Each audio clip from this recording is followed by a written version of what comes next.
A brand for a company is like a reputation for a person. কিন্তু এই কথার পিছনে লুকিয়ে আছে ডিপ একটা মেটাফোর। এই ব্র্যান্ড করে নানান রকমের রঙিন ধরনের জিনিসপত্র আপনাকে দেখিয়ে কোম্পানি যে আপনাকে কত বড় বোকা বানাচ্ছে, এত বড় বোকা হয়তো গাধা নিজেও নয়। শখ, ফ্যাশন, এলিগেন্স এগুলোর পিছনে পড়ে মানুষ লাখ লাখ টাকা খরচ করে ফেলছে এবং ভাবছেও না যে টাকাগুলো আমি কোথায় ফেললাম। একমাত্র হেলো এফেক্টের কারণে কেউ 1 লাখ টাকা দিয়ে নাইকির জুতা কিনে ফেলছে, কেউ কিনে ফেলছে 10 লাখ টাকা দিয়ে রোলেক্সের ঘড়ি। কিন্তু আপনি কি কখনো একবারও চিন্তা করেছেন যে কোম্পানির এই প্রোডাক্টগুলো ম্যানুফ্যাকচার অর্থাৎ তৈরি করতে কত টাকা খরচ হয় এবং কোম্পানি আপনার কাছে কত টাকায় বিক্রি করে?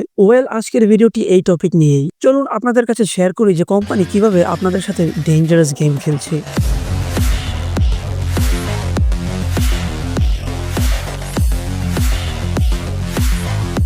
I think every company has a core of what makes them great. I'm gonna look you in the eyes and I'm gonna tell you the future. You're gonna win championships.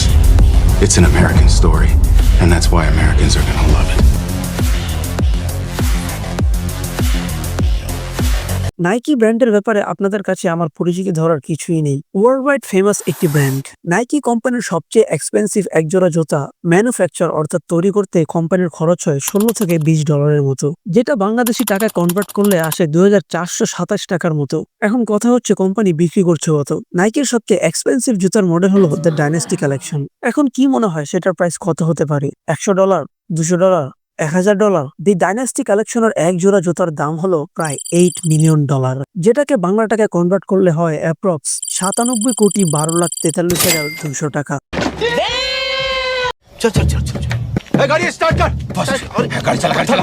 প্রথমবার যখন আমি শুনেছিলাম তখন আমারও পায়ের নিচে থেকে মাটি সরে গিয়েছিল। Welcome to the branding business world, এখন আরো বাকি আছে। চলুন কথা বলি সবার ফেভারিট ওয়াচ ব্র্যান্ড রোলেক্স কে নিয়ে। রোলেক্সের ডাইটোনা মডেলের একটি ঘড়ির ম্যানুফ্যাকচারিং অর্থাৎ তৈরির খরচ হচ্ছে $30,000, কিন্তু সেটাকে মার্কেটে বিক্রি করা হয় অ্যাপ্রক্স $17 to $18 মিলিয়ন। এগুলো তো কিছুই না, সামনে ব্র্যান্ডের ব্যাপারে আপনাদের আরো এক্সাম্পল দিচ্ছি। গুচি ব্র্যান্ডের সাথে তো আমরা সবাই পরিচিত। এই গুচি ব্র্যান্ডের সবচেয়ে expensive T shirt manufacturing cost হচ্ছে $6 থেকে $20 মতো, কিন্তু সেই টি শার্টের মার্কেট প্রাইস হচ্ছে $1000 থেকে $2000 মতো। অ্যাপল ব্র্যান্ডের কাহিনী তো বাদই দিলাম। কিছুদিন আগেই চায়না অ্যাপল ব্র্যান্ডের মোস্ট এক্সপেন্সিভ মোবাইলের ম্যানুফ্যাকচারিং কস্ট পাবলিকলি শেয়ার করে দিয়েছে, যেটা হলো 12 থেকে 13,000 টাকা, কিন্তু আমাদের কাছে বিক্রি করা হয় 2 থেকে 2.5 লাখ টাকার মতো। এই ধরনের ফ্যাশন প্রোডাক্ট বাদ দিয়ে আসি লিকুইড প্রোডাক্টে।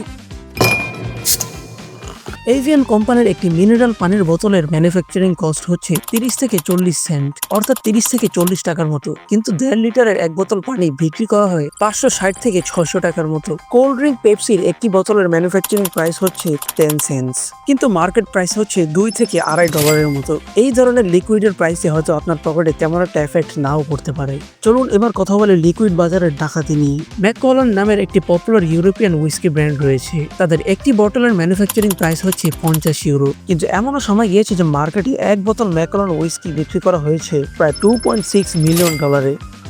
কাহিনীটা কি?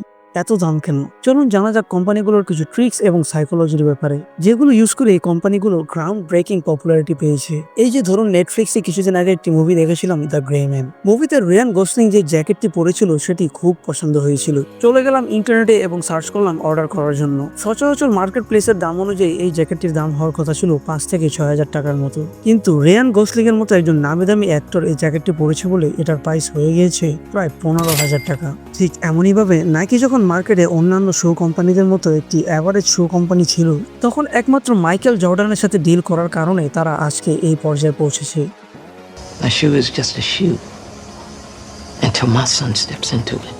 এভাবে কোনো ব্র্যান্ডে শুরুর দিকে এত বড় ছিল না, আস্তে আস্তে তারা বড় হয়েছে। আমি এটা বলছি না যে ব্র্যান্ডের জিনিসপত্র ইউজ করা ভালো নয়, কিন্তু ব্র্যান্ড মানুষকে বোকা বানিয়ে ওভার প্রাইসিং এ মানুষকে একটি ফাঁদে ফেলছে, এবং কিছু মানুষের যথেষ্ট জ্ঞান থাকা সত্ত্বেও তারা জেনে শুনে সেই ফাঁদে পা ফেলছে।